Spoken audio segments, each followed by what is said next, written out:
Yo, you guys, this is Blacklist of the Abyss, and you're watching my review for Fairy Tail Chapter 372.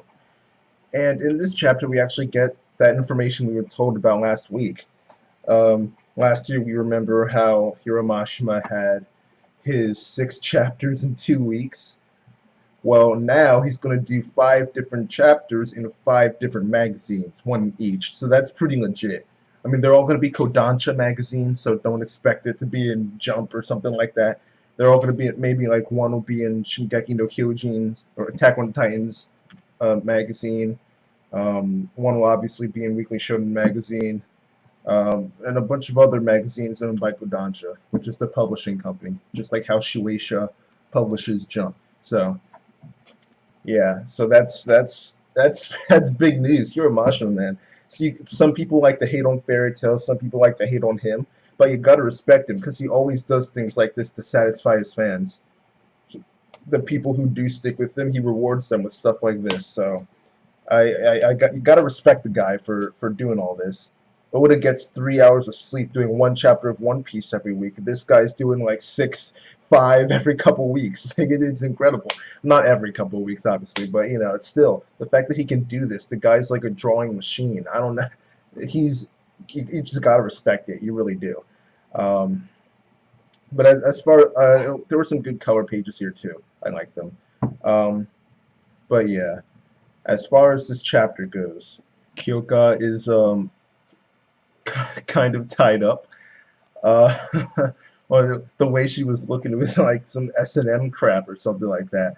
Urza had her tied up the same way she was actually, and she looked like she was going to have a good time making her suffer. At first, they just asked where Mira was, or Elfman too, but she didn't know about Elfman, so she told them that Mira was a couple floors up, so Natsu and Lee-san ended up leaving to go up there and rescue her, even though she's already broken free. They don't know that though. And speaking of breaking free, Kyouka breaks free after they leave because the shackles only affect all they do is steal magic. But Tartarus, they don't use magic; they use curses. So she was able to break free easily. There we go. All right, and her and Erza start fighting, and she mentions how the reason why they're doing all this, the reason why they're unsealing face, is because they want to return to Zeref. And Erza just gives her this speech, like like a typical Urza speech, pretty much the same stuff she tried to do to Minerva. Um, and the stuff she was saying didn't even really make much sense either. She was talking about how like oh, you don't need to devote your life to him. I mean, no, she said you can devote your life to him if you want to, but you should think on your own. You should make your own decisions. It's like she she is like you're acting like Kyouka is a doll that just mindlessly does whatever Zeref tells her to. She's not. She made the decision to help out Zeref. It's that simple. She made that choice. It's not like she's being controlled or something. Like so, Ursa's speech didn't make any sense. But she ended up giving it, and she ended up seemingly beating Kyouka, which is not good. I'm hoping that's not true, because she was like, Kyouka did not look good in this fight scene. She just didn't. She looked like a minor league version of Lust from FMA. Alright? Like, it was just bad. It was just bad. Did she even get, I don't even think she got one hit in. It was bad. Then Ursa took out this lance and then just pierced through the freaking heavens like Simone. Alright? Fairy Tail was fighting on the surface of the cube, and Urza just pierced through the bottom of it with freaking Kyouka there. It's, it's I don't know, man. I don't know. This is not looking good. First Jackal, then Kyouka. I'm hoping that these dudes aren't just like. At least we have Silver. At least we have Silver. We know he's not a complete joke. But I don't know. I don't know, man. Hiromashima might be doing classic Hiromashima, where he starts off an arc really well, in the middle is fine, and in the end it's just like, wait, you're gonna have him lose like that? So hopefully he doesn't do something like that. That would not be enjoyable. But yeah, Urza breaks through there. Fairy Tail was fighting on the cube, on the surface of the cube, a bunch of them. Laxus and Freed, Evergreen, Bixlow, they were all there, injured. So people had to protect them. there was this funny scene with Juvia protecting Gray because someone's trying to hug him from behind, and then no one can hug Gray except for her.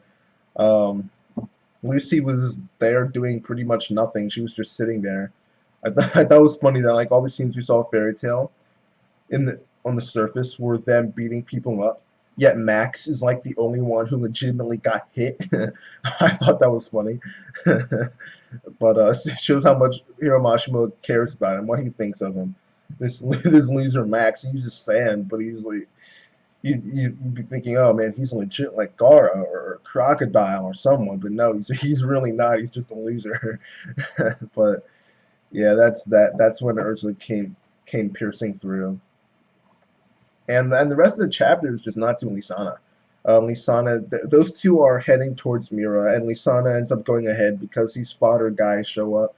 So Natsu stays behind to beat them, which he does, with like fire dragon's talons or something like that. He didn't actually say the attack name. I'm just trying to remember.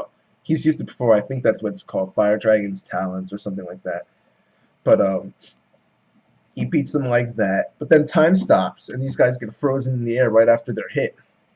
Turns out it was Zeref, and he shows up to confront Natsu for the first time since S-Class Exam / Grimoire Heart Arc. So yeah, that's how the chapter ends. Zeref is here. He's in the library that he keeps his books in, the civilization that his demons live in. So yeah, that's that for this chapter. It was a pretty simple chapter. I mean, not much to say about it other than that. It's just, I'm not really sure what's going to happen with Natsu and Zeref right now. I think it's going to be mostly talking, to be honest. I don't think Natsu's just going to go. He might try and attack him at first, but then he'll just get embarrassed.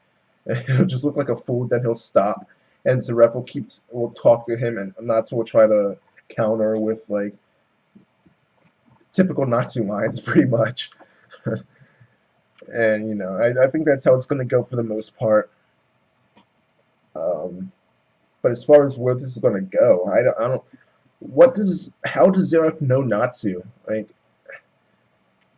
there's that thing from the Battle of Fairy Tail, back when Laxus was not a bad guy, but not a good guy either. An anti-hero, I guess.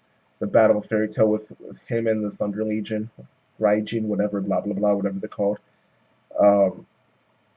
And Natsu and Gajeel, they couldn't get through the rune that Freed set up because they were supposedly older than 80 years old or 70 years old or something like that.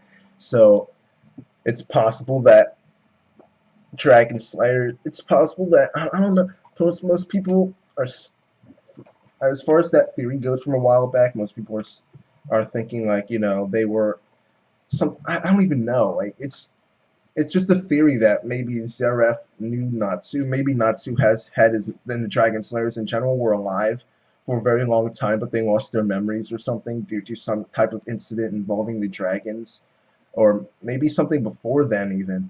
Because Natsu, as a child, we see him as a child with Igneo. Same with Gajeel and Grandine, or Metallicana, Grandine and Wendy. So, I mean,